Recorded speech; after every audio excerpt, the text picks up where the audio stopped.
Hi, let's be friends.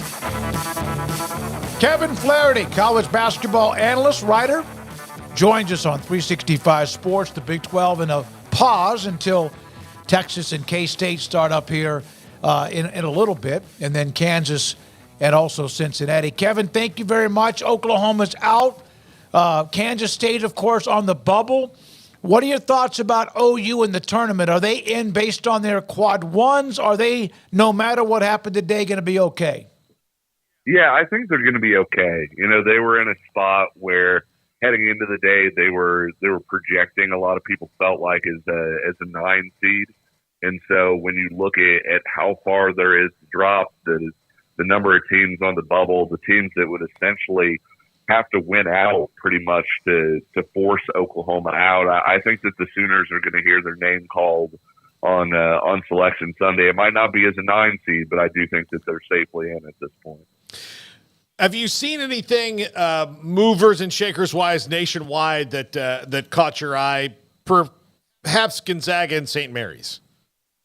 You know, it's interesting. Gonzaga is such a fascinating team this year because Gonzaga always challenges itself in the non-conference slate, and typically that has been something that people have been able to look at on Selection Sunday because they win, you know, more than they don't. And this year's Gonzaga team is quite a bit different. Obviously, not the best team in its conference, and people are all of a sudden having to make, you know, a very different decision as far as the Zags go. They're not the best team in the West Coast Conference. They're not the auto bid in the West Coast Conference. And so with St. Mary's being that program, you do look at the fact that Gonzaga was able to go to Kentucky and get a quad 1 win, was able to beat St. Mary's. But outside of that, the resume is pretty flat, and they didn't do as much with those opportunities that they usually have. I think Gonzaga is a team that if you ask somebody, hey, are they one of the best 64 teams in the country? Obviously.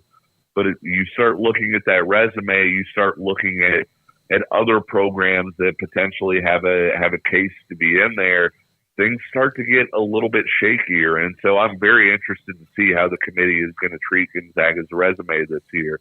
Does Gonzaga get a little bit of the benefit of the doubt because they went ahead and played those more challenging games and did some of those things even though it didn't pay off? Or is it the sort of thing that leaves them holding the bag on Selection Sunday?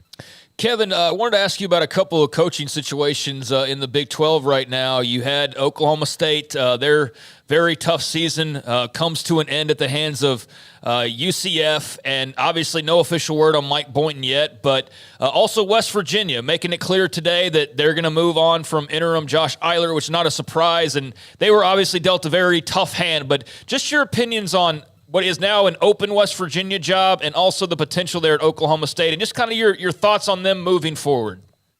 Yeah, I think that West Virginia job is a terrific one. Don't forget that before the suspension of Bob Huggins and eventual dismissal or resignment or however you want to put it, you know, this is a team that a lot of people thought was maybe, you know, number 3 or number 4 in the Big 12 based on that transfer class that they were able to land. And obviously some of those guys wound up leaving and scattering, but it's a program where you're going to have enough NIL money. And that's such, you know, that's such a dirty phrase to a lot of people, but it's the way that a lot of people look at coaching jobs. Am I going to have enough to be able to invest in getting a college basketball team? And a lot of people think that's, you have to go out and spend $2 million or whatever it costs to go get Hunter Dickinson. That's not it at all. I heard from a Power 5 head coach this year that he said going into the portal and getting a guy who is a major conference level starter is going to cost you around $400,000. And that's not, you know, a star. That's not Dalton Connect. That's not All-American, whatever else. That's just getting somebody to fill out your starting 5. And so when you look at that, and look at just the general cost of doing business, especially in the transfer portal right now, you want to go somewhere where you have that level of investment. And I think that there is that at West Virginia, or at least they've shown a recent history of being able and willing to do that. I think Oklahoma State's a really interesting job in that there was some real young talent, I thought, on this year's team. You have to think that Mike Boynton's been given enough opportunity that they're probably going to wind up moving on there.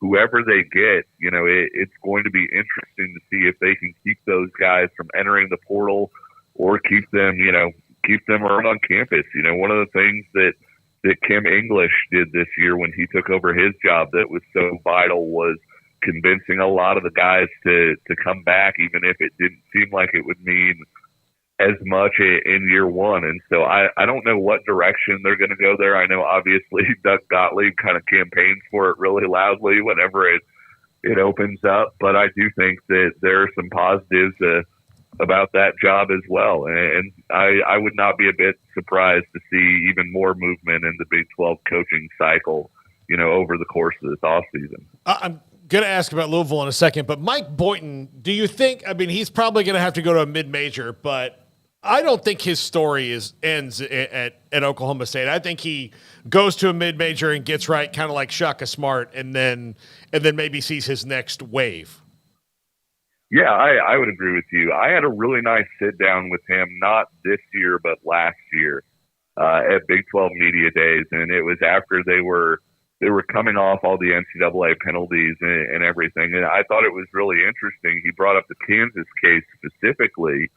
And he said, if we had it all to do over again, we would have fought the NCAA on that stuff. We wouldn't have, cooperated to the extent that we cooperated because we basically put our life in their hands and gave them the choice of what to do with it. And he talked about how damaging that was to them as a program, just when you don't have that something to play for and you're trying to practice and you're trying to play out a season and you're trying to get somebody to say, hey, look, I get that this game does not matter because you don't have a postseason, but I still need you to give everything that you have and continue to develop and everything.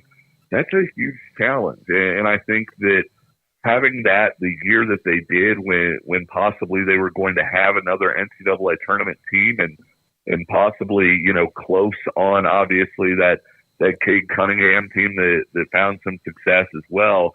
I think it was kind of a rough ending the way that all of that went. And I would not be a bit surprised to see him go down a level, but sort of find his footing. And it wouldn't surprise me to see him at a major conference level again, here in a few years. But I do think it's going to take another stop somewhere else to get there. We have discussed before. In fact, Scott was on our show yesterday. You have seen the smoke, the speculation, and even he's the number one target of Louisville. Scott Drew at Baylor. He made the comment that he hopes to be around at Baylor to win a bunch of national championships. He didn't divulge or say anything particularly about Louisville. We just don't see that. It doesn't mean we're blind but he just moved into something he's been wanting forever in the new Foster Pavilion, which has been spectacular. Can you see any reason he would go there that we don't?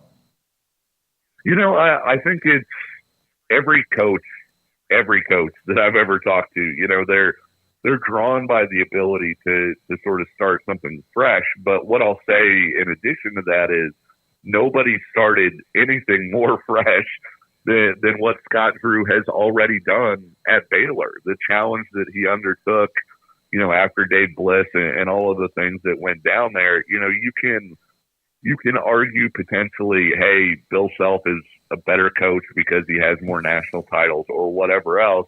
I would argue that I don't know of any other coach who could have built Baylor into a national champion knowing what we knew and the shape that roster was in when he took it over and all the things that he had to do. And you look at his coaching tree and how much success that they've had, and that tells you the talent that he had for identifying people. And that's all a really long way to say that, I realize that Louisville is, when you look historically, they're kind of a borderline blue blood. They're not a blue blood, but they're in that, also included, discussion.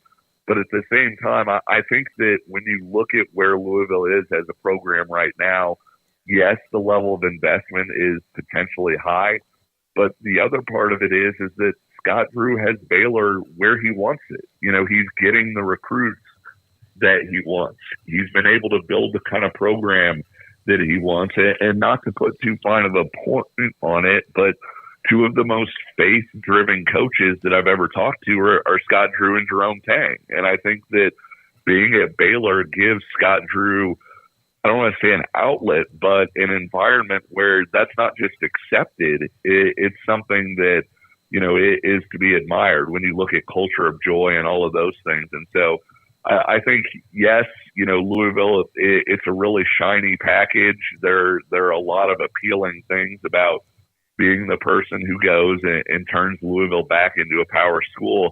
I just wonder why Scott Drew would want to go do that when he already has a power school that he's at, that he's built, and quite frankly, that he's due for a spot, with a statue somewhere by the time he hangs them up. Kevin, thank you.